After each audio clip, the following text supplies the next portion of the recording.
This is another iRaw podcast. Hi, welcome to Storytelling Animals, a podcast of climate ecology and animal justice, where we use books to think about our environmental crisis and what might come next. Today we will be talking about one of my favorite novelists, Virginia Woolf. Now, whether you've read all of her books or never read anything by her at all, I hope this can still be a useful conversation. We start with some context about the modernist movement in fiction, some aspects of Virginia Woolf's personal life growing up, before moving into some of her work, and in particular how she shows attentiveness to non-human animals, and also a sense of connection between not only humans but the rest of the living world. And I offer plenty of quotes from her different books so that you get a sense of her writing and what I'm talking about when we talk about these things.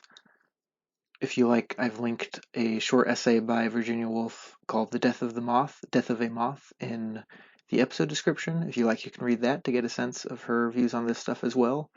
The way she talks about the moth as part of this network of life. And to also help guide this conversation, I have invited Bonnie Kime Scott, who is a professor emerita of English and Women's Studies. She was previously at San Diego State University and the University of Delaware. She's the author and editor of multiple books on modernist literature and feminism and ecology, and one of her books is In the Hollow of the Wave, Virginia Woolf and Modernist Uses of Nature. We also talk about some of Woolf's engagement with the social issues of her day, feminism. She was very anti-war.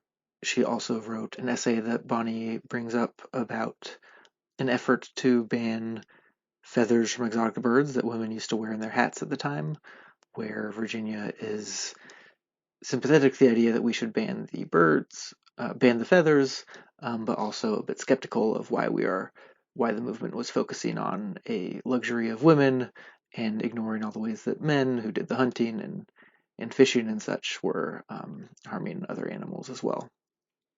But for the most part, we stay to her fiction and talk a little bit toward the end of what we can learn as sort of a contemporary movement drawing on ecology and feminism. As a bit of background, to prepare for this interview, I read some of Bonnie's writings, but I also have just been a lifelong Virginia Woolf, or not lifelong, but a longtime Virginia Woolf fan. I first discovered her, not discovered, she had been discovered by others, but I first started to read her in college. I made my way through most of her novels, as well as some of her nonfiction, and then more recently, with a group of friends, we did a Virginia Woolf book club, where we'd meet once a month or so to discuss one or more of her books, and we went through her whole oeuvre. And while I was doing this is really while I was starting to pay more attention to how themes of non-human nature and animals showed up in fiction. And so while I was doing that, I just kind of took a lot of photos and flagged parts of her books that seemed to be representing these themes. And I drew on a lot of these notes that I made for this interview. Oh, before we get started, as always, please consider supporting this podcast on Patreon. Please consider joining the Storytelling Animals book club. We are not reading Virginia Woolf this month, but we are reading Appleseed by Matt Bell. We'll be discussing February 28th. It's a work of fiction that, much like Virginia Woolf, I really like.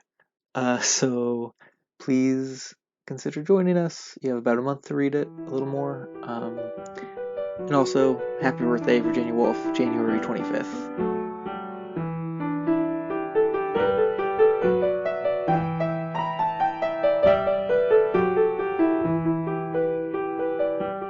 Hi, I'm here with Bonnie Kime Scott.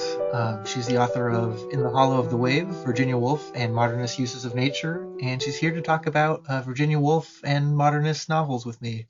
Bonnie, thanks so much for coming on the show. Delightful to be here. So first, I'm just kind of curious how you got started, became interested in this question of how non-human nature shows up in Virginia Woolf's writing. Well, I think the natural world is an essential part of my life, and in modernist studies, as I came up in them, there was a great deal of emphasis on how The mechanical urban world was central to modernism and how it was depicted. But I always saw at the edges lots of presence of natural characters, even within these works, or a certain discomfort with nature or whatever, which was an interesting sideline for me. One of the nice things about, well, and it was a challenge too, the period I've gone through in academia, and I was in it for quite a long time, I'm retired now, um, is that I got to reinvent myself a number of times. Feminism came upon the scene, and I hopped into that because it seemed to me, boy, that's been there all the time. And then as we became more interested in ecological questions, I could range into sort of eco-feminist concerns, and that's what lets me land in this wonderful world of thinking about Virginia Woolf and a number of other writers within the context of nature. So that's how I ended up. I've always had a passion for two modernist writers, James Joyce and Virginia Woolf. And Virginia Woolf I had to discover on my own because when I was going through school, she wasn't on syllabi. But she was an amazing discovery. It is often a pretty good teamwork between feminist studies, which have looked at ways that women are associated with nature and men with culture, among some of the observations. And you can find lots of evidence of this in literature and politics and all sorts of things. So that connection, that people who are interested in studying kind of the rights of animals parallel with people interested in the rights of women, also works pretty well. Yeah, so maybe for those who don't know their Virginia Woolf from their James Joyce, or who are relatively new to this, just to help situate what is kind of you write the subtitle of your book is Modernist Uses of Nature. What is the modernist novel? What period is this? Right. And what? Okay. So that's moved around a little bit over the years too. It used to be considered kind of the 19 teens up to World War II. Recently, if you kind of look at the experimental methods, the interest in consciousness, and such that modernist works pursue, you can find early evidence of it even back into the 19th century and extending well into the 20th century. So the time span has expanded. But authors like Lawrence and Woolf and Gertrude Stein. Juna Barnes is less well known, but she's somebody that's been important to me as well. T.S. Eliot, among the poets, Ezra Pound, H.D., a woman writer. These are all considered modernist writers. There used to be something considered high modernism versus more popular writers, but even those boundaries have become more interestingly blurred as time has gone on, and people have become, I think, more conscious of kind of the political questions behind who gets selected to be in a canon of a given period. So modernism is a topic that's moved around in its definition, and I've enjoyed participating in that. Yeah, and obviously this is a hard question because of what you said, that the definition is always moving, but other than time period, is there anything that you see kind of uniting that group of writers you named? Interest in consciousness, Okay. how we think, how we observe the natural world even, or the world around us. Stream of consciousness is a term that is often used in conjunction with modernism. And that kind of thing is distinct from the more naturalistic and realistic writing that pursued it, preceded it. There often is Yeah, it's kind of a rebellion against Victorian values and attitudes in modernist writing. okay. So Virginia Woolf is growing up in the late 1800s.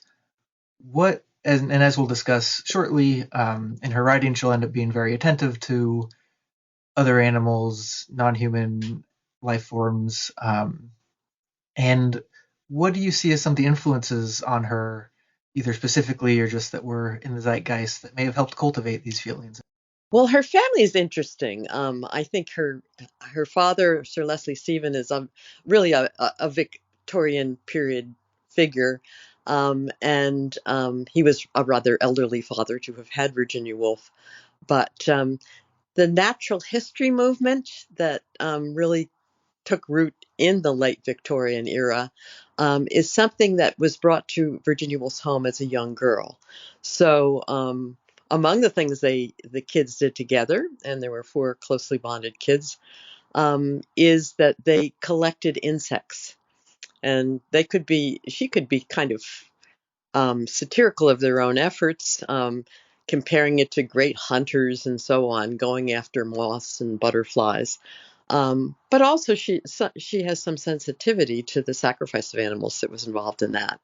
But she participated actively in collecting moths. Um, and It was a complicated family. There was a set of older children because both parents had been married before.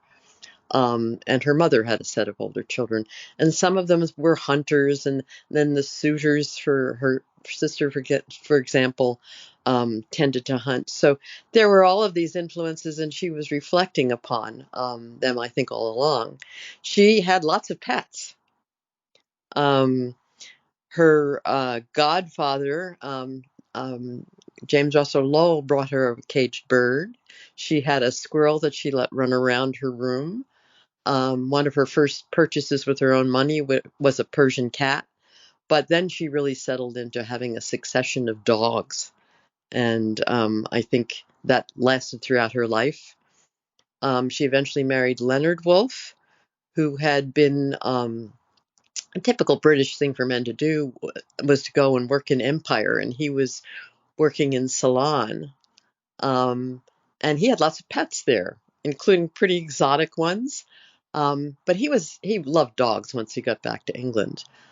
He had to sometimes assist people, even protect them, because they went to Ceylon to hunt things.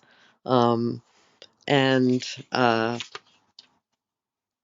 It's a kind of mixed record. He probably kept animals chained like a monkey outside his place in the salon, and maybe they didn't have the best of survival rates, but he did reflect a lot upon animals, and there was a constant succession of dogs with that couple. Um, and I think, some of these dogs certainly helped her write about particularly dogs, but lots of animals. She writes about moths, she writes about birds, she writes about dogs quite a bit, and insects of all sorts. So they can have symbolic values. And that's another aspect of modernism that's pretty strong. So lots of animals, lots of possibilities in that area. Yeah. So one place to start in her work might be a passage I was thinking about from the novel Orlando, I think the late 1920s. And so in one early scene, the hero, who at the time was a young man named Orlando, he will remain neither young nor a man, but he is writing poetry about nature, and he's looking outside the window at the real thing, and he finds he can't write anymore once he sees a tree outside. Mm-hmm. And quote, green in nature is one thing, green in literature another. Nature and letters seem to have a natural antipathy, bringing them together, and they tear each other to pieces. So on the one hand, maybe this is a bit of a joke, because Orlando is not maybe the most focused of writers. But is there, what attitude is she pointing to with this idea of nature and letters being in tension with each other? I think it's a huge challenge to get at nature, I suppose, in writing. That tree is very important to Orlando, by the way. And throughout the lifetime of Orlando in that book, from a kind of callow young man who of great privilege to a woman in her late middle age, um, keeps writing about a tree that's on an estate that she lives on. Um, so the challenge isn't one that she gives up easily. And she writes and rewrites and rewrites. And maybe that just shows how we change and how we perceive things over time, but also the challenge of being a writer. Yeah, trees are such a common theme in her fiction. When I kind of first fell in love with her. I was reading Mrs. Dalloway for the first time in college, and you have a character, Septimus Warren Smith, who's been traumatized by the war and is losing his mind in a lot of ways. But he has this revelation that trees are alive, must not cut down trees, or the supreme secret must be told to the cabinet. First, that trees are alive. Next, there is no crime. Next, love, universal love. And there's lots of characters who love trees. Have in Jacob's room, someone has, quote, a rush of friendship for stones and grasses. What, yeah, what is the significance of kind of this feeling of fellowship between humans and plants throughout her work? This is something that really interests me, and I've been following the work of Susan Simard and the mycorrhizal fungal networks that she helped us understand, that trees communicate with other trees and so on. That kind of networking between different species, like the trees cooperating with fungi in the soil nearby them. This is pretty recent stuff, but I really do think when Orlando lies beneath that tree eventually on the roots, you do see that kind of connection between species with even just people and trees. She does lots of wonderful appreciations of the lifespan of a tree, eventually having it come into furniture, which maybe isn't the best fate. But I think that that's a very rich route to tap in Virginia Woolf, and one that I'm continuing to pursue. I've always been interested in networking, and so many of our metaphors for networking really do come from the natural world, and roots and stems and leaves. There was a wonderful sense of personal order to be achieved, often by children. In her own account of her childhood, A Sketch of the Past, she remembers having a sense of the wholeness of a flower. And she gives that same perception to a little boy in her last novel, Between the Acts. And there is a sense of understanding attachment, that I'm holding a flower, I'm in this world with this object that is a holistic unifier of the universe around me, maybe a way of beginning to make sense of where we are positioned in a world. Yeah, I think there are many poignant moments in her novels that are about how difficult it can be to connect, and the failure of speech, to people talking past each other and not able to understand what each other really feel and mean. But also, in that same breath, the other most poignant moments are conveying the ways in which we are all connected, both among humans and among all living things and all parts of the earth. There's a quote in The Waves where she says, "We exist not only separately, but in undifferentiated blobs of matter." Um, you mentioned, though, that she loves animals in particular, and approaches them throughout her novels and nonfiction writing as well. She has this brief essay about the death of a moth, Yes, it's a beautiful and one. she writes about the moth: "The same energy which inspired the rooks, the ploughmen, the horses, and even, it seemed, the lean bareback downs, sent the moth fluttering from side to side of a square of the window pane." Yes, you almost live through the lifespan of that moth in a day. And of course, moths don't live very long, um, as opposed to butterflies. Well, I guess it depends on the species, but yes, The Death of the Moth is, I think, one of her most beautiful pieces. But moths also reflect a kind of spirituality, and that's another ordering sense, that she was agnostic, but I think the most spiritual she gets is when she senses these connections with the other living world that she is a part of. Yes, that's a favorite quotation of mine too. The Death of the Moth. There's like this shared life force that manifests in you and me and the moth. But maybe the most obvious example of her, as you put it in your book, crossing the species barrier, is Flush, which is a semi-fictionalized biography of a dog named Flush belonging to the poet Elizabeth Barrett Browning. It's based in part on Browning's letters and diaries. And the dog is really the main character. We spend most of the short novel inside the dog's head with the dog's thoughts and experiences and consciousness. Well, in a way, this was a love note to a woman she loved very much, Vita Sackville West, and Vita Sackville West stands behind Orlando as well, and was very much an outdoors person. They Vita Sackville West gave Virginia Woolf a cocker spaniel.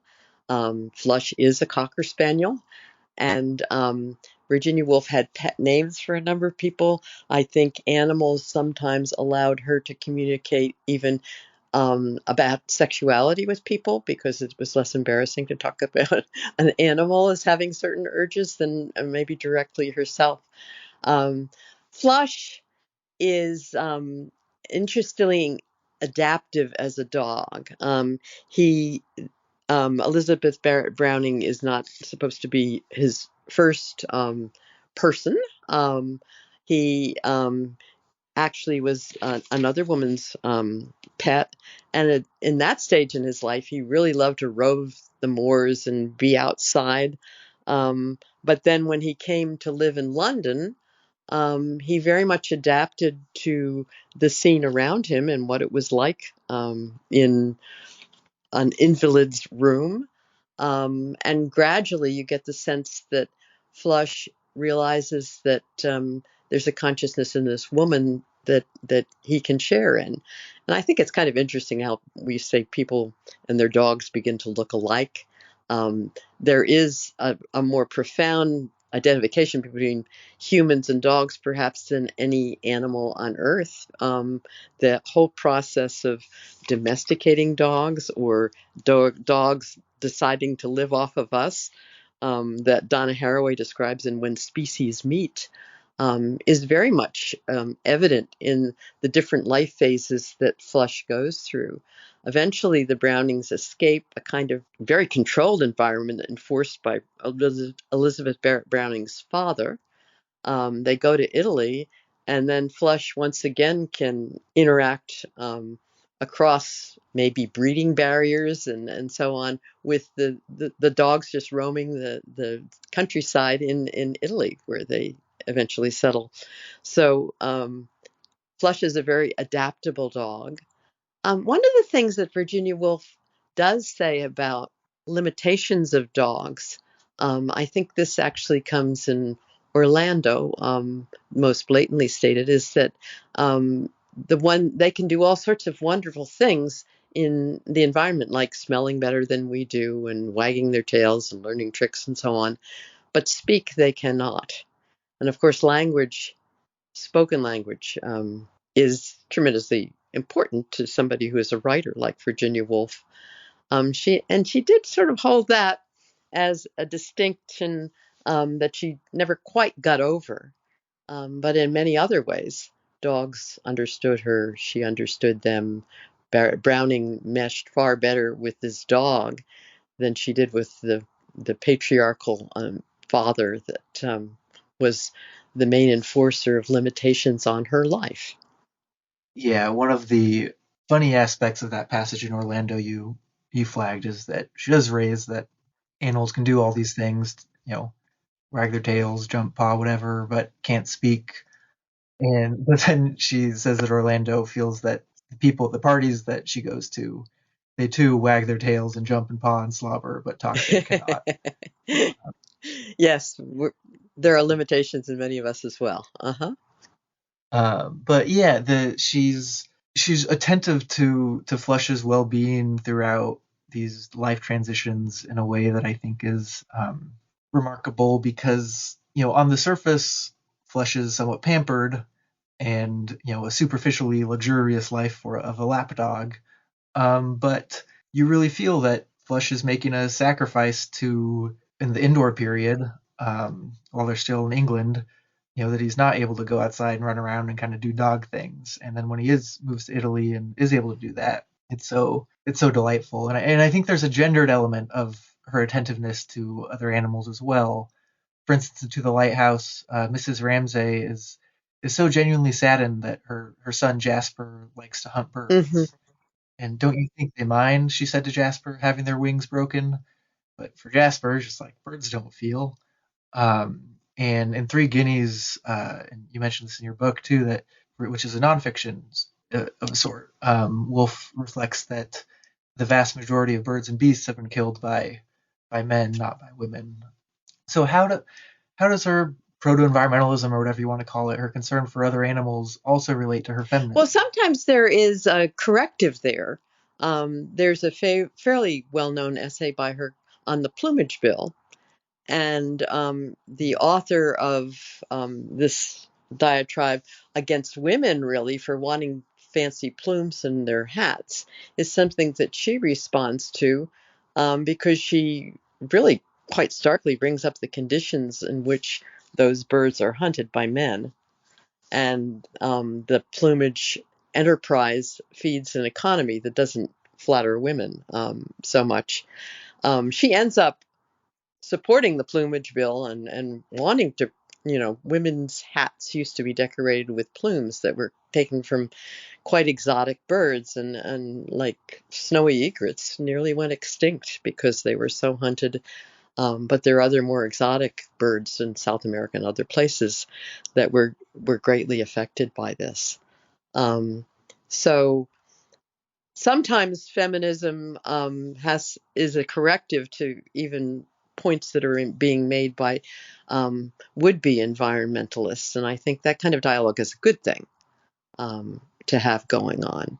But I think she very often does think about children, particularly taking off the wings of birds and insects as well. And her characters are very aware of cruelty to animals. I think her diaries are wonderful to read, and the essays are quite good too. But the diaries, you often get observations of this sort that are environmental in their consciousness. She wanted to save the countryside from development well into her life, when the Woolfs had a country place to live, Monk's House, and needed to get out of London during the war, of course, but quite enjoyed having that alternative to the city, even though she loved cities and found lots of nature in them. But she really was aware of ways that the environment was being destroyed in her own age, and she wanted to prevent that. There's some sense that, she had some privilege. She wasn't terribly wealthy, but the sense that very wealthy people had taken up so much of the countryside, and shouldn't other people be able to get out there in addition to her own class? I think you you you sometimes have to think about, okay, we've got lots of things going here. We have difference in class as well as difference in species going on. But she loved to go on walks. She almost always brought back an observation from nature on those walks. Um, Her brother became quite the sketcher of birds. He died young, but she certainly enjoyed all of his pursuits. And little boys used to collect eggs of exotic birds. That's something that still is going on, I believe, in England, threatening species survival that are kind of fragile right now. But she had characters who were aware of that as a big problem in her day. The natural history connection, the sense of getting out and walking distances and always bringing back something observed, I think is very precious to her and really fed into her environmental concerns. I think it's interesting. Leonard Woolf lived longer than she did, certainly. And he was very aware of how much noisier the countryside used to be with insects and birds years ago, and how much quieter it had become. I think he lived to read Silent Spring. But that sensibility, I think, is something that they shared, and that's why they loved going out into the country. You mentioned Leonard living to read Silent Spring. Woolf was familiar with American environmental writers like Emerson and Yes. Thoreau. Um, she wrote she had kind of a mixed review of Emerson and a more positive one of Thoreau. That's right. She was apt to find limitations in him as well, but I think she would really love the fact that he was a very keen observer, and she could certainly appreciate his renditions of nature. I think him as a perceiver of nature, she very much appreciated and probably benefited from. So you mentioned too that there's all these issues of class and gender that are interacting with environmental issues as well. She's also concerned about war and empire. Where does that aspect of her worldview fit into all this? I'm really not certain that I see that as a major strain. She certainly equated the pursuit of war as a more masculine thing.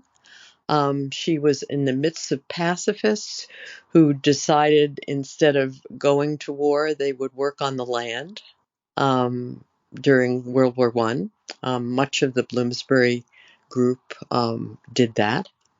In terms of empire, she certainly thinks about ways that empire has co-opted people and animals abroad, but and makes a mockery of the Navy at one point and so on.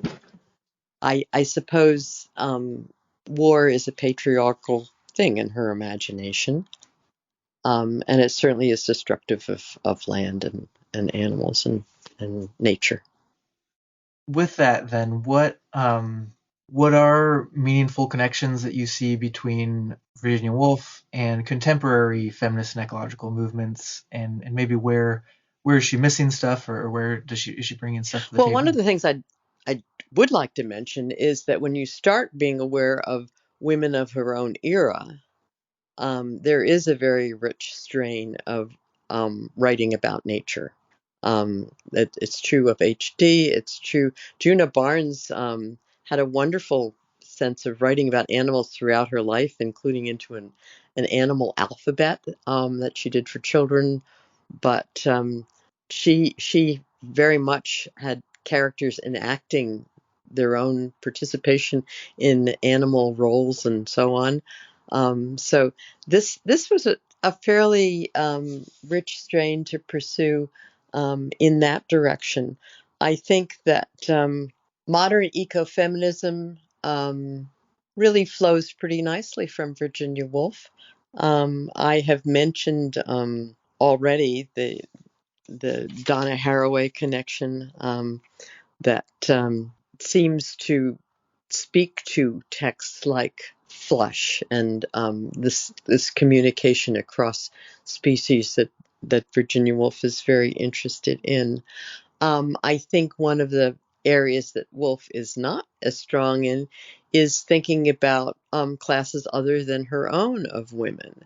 There have been critiques of ways that servants' roles are represented in Virginia Woolf, or that they are more apt to be equated with animals than perhaps upper class. Although she sees aspects of animals in all sorts of her characters of all classes, I might have to say.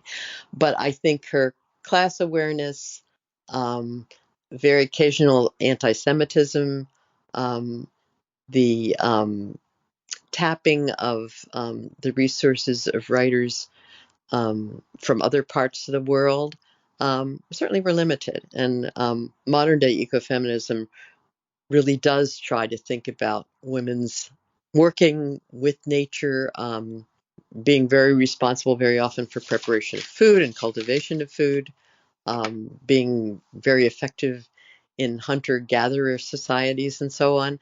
These are dimensions that aren't so present in Virginia Woolf. So are you at all familiar with The Great Derangement by Amitav Ghosh? No. Okay, so I bring it up. It's a nonfiction book by novelist Amitav Ghosh. Came out a few years ago, where he makes this argument essentially that the bourgeois realist novel can essentially failed to adequately address climate change and ecology throughout its history, in part by its focus on the interior life and actions of humans to the exclusion of non-human beings and non-human agency. It's an interesting book because I find kind of the broad strokes argument compelling, and yet I also find myself thinking of a million Yeah, as you counterexamples. were saying that, first of all, you said the realist novel, and we're not talking about realist novels with Virginia Woolf. We're talking about a Mhm. modernist novel.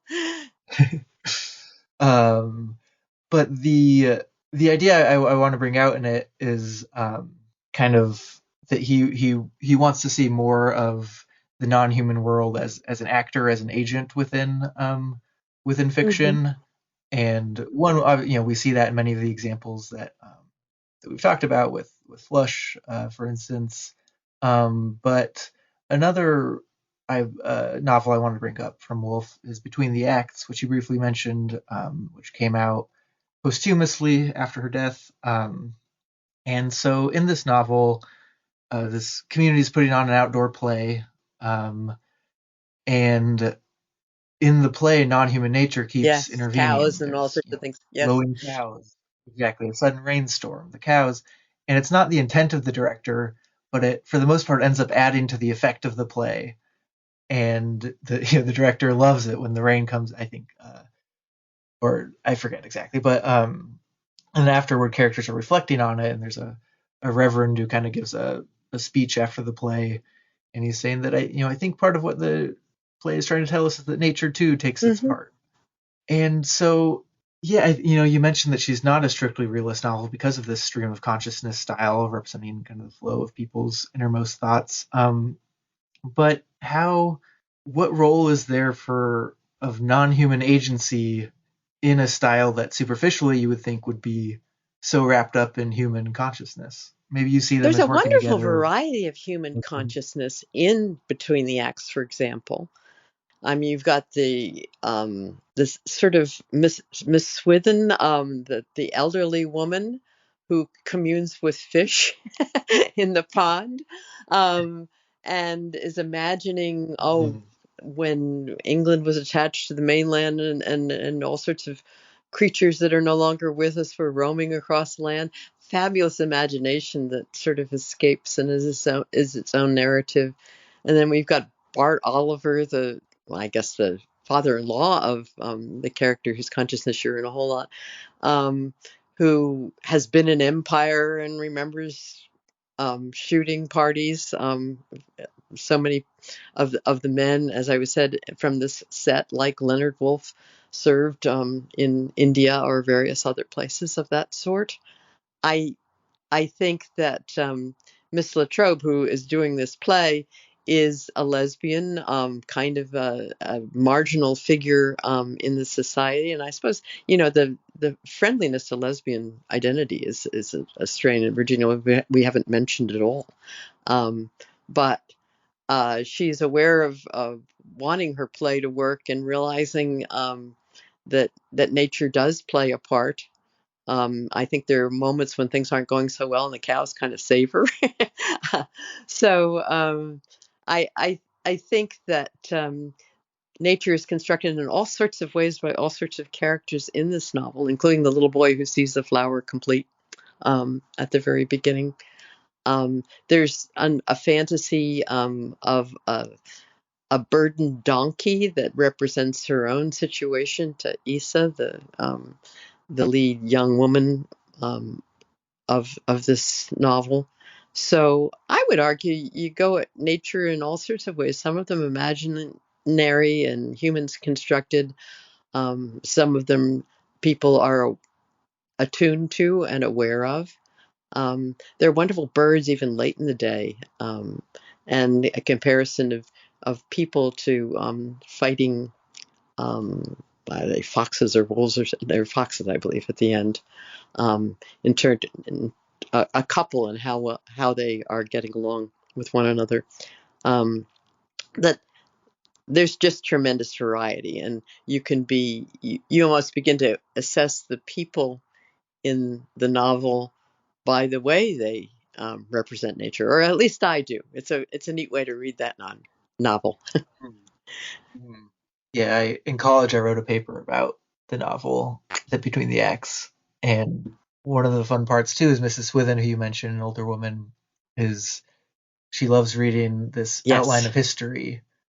It's like a Darwinian, essentially, history of past exotic creatures, barking monsters, the iguanodon, from whom presumably we Hmm. descend.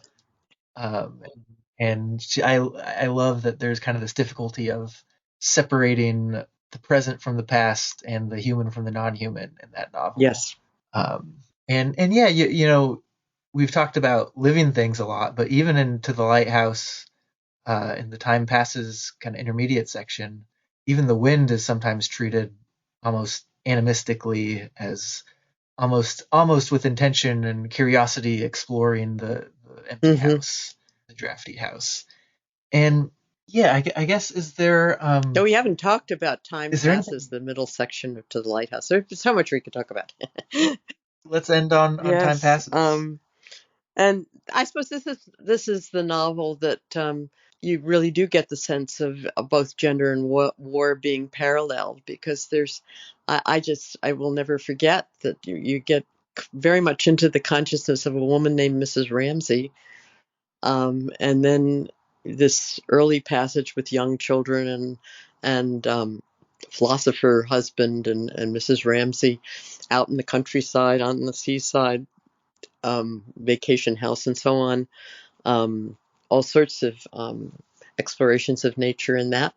It reflects a summer holiday that the Stephen children had, Virginia Stephen, as a child. But then you get to this middle passage, and it's just describing years of nature working away at, and it's kind of interesting how quickly houses deteriorate, left to nature and unattended. And then suddenly you're told that, let's see, the eldest daughter dies in childbirth, the eldest son dies in war, and Mrs. Ramsay dies. What a shock! um, it really is reflective of what we're beginning to discover, that nature has a way of reclaiming vacated spaces, whether it be post Chernobyl or how quickly it isn't a total variety of species recovery, but it is a reassertion of nature taking over, um, if we would just leave the scene for a little while. Yeah, that that reminds me of a passage from Jacob's Room that I jotted down before this, where blame it or praise it, there is no denying the wild horse in us. To gallop intemperately, fall on the sand tired out, to feel the earth spin, to have, positively, a rush of friendship for stones and grasses, as if humanity were over, and as for men and women, let them go hang. There's no getting over the fact that this desire seizes us Mm, pretty often. mm. And yeah, time passes is a section of the lighthouse where humanity cedes center stage Yeah. for 20 She pages. does wonderful depictions of gardens throughout her works, and here we have this mishmash of cultivars and and natives mixing, and I think sort of rewilding is a current term that we use, um, and that's a deliberate effort to some extent, but nature does it on its own to some extent. Well, maybe last question. If someone either has never read Virginia Woolf or not for a while, and enjoyed this conversation, where would you recommend they start? I um, I hesitate to do this because my first impulse is to the lighthouse, but I Okay. suggested that to my son, and he never saw.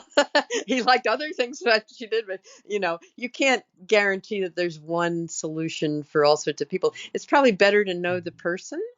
Um, That's fair. Sometimes it might be good to just point um, people to start with The Death of the Moth or an essay, which isn't the first thing you think of. But do you like this short sample of what this author does? Well, if you like that, let's try this. And um, it's probably, the Voyage Out is their first novel. I don't think I would read that first.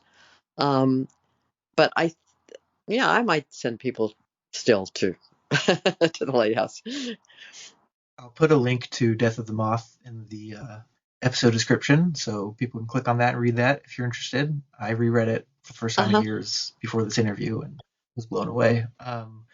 Yeah, anything else you want to add before Well, it's we delightful wrap to up? meet you. I looked at your profile on the web. I love the kind of work that you're engaged with, and I don't think enough of us can be at this point. So good on you. Well, I appreciate that and appreciate your work as well, and appreciate, of course, Virginia Woolf. So thanks so much for Okay, coming and on the thank you show. for inviting me. Hi, thanks so much for listening. I hope you enjoyed that, even partially so much as I did. And as always, feel free to like, subscribe, leave a review, share on social media, send it to a friend or family member. Any help getting the word out would be great. You can also sign up for my free weekly newsletter, and there's a link to that in the episode description. And also consider a small monthly donation on Patreon to help keep this podcast going.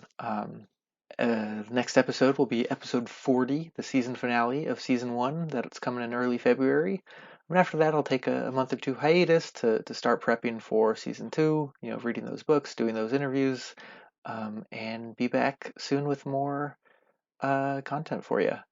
So like I said, please consider that small monthly donation to help make season 2 as good as it can be. And please consider joining the Storytelling Animals Book Club. Join on a more permanent basis. You can subscribe on Patreon, but all subscribers to the free email newsletter, link in the episode description, can attend one meeting as a free trial. Our next meeting is February 28th, Tuesday at 5:30 Pacific, 8:30 Eastern, to discuss the recent climate fiction novel Appleseed by Matt Bell. There's a lot of interesting themes there about geoengineering and tech CEOs and techno-optimists and agriculture and control and manifest destiny and all sorts of good or not good stuff. So yeah, please consider joining us, and please consider having a nice day.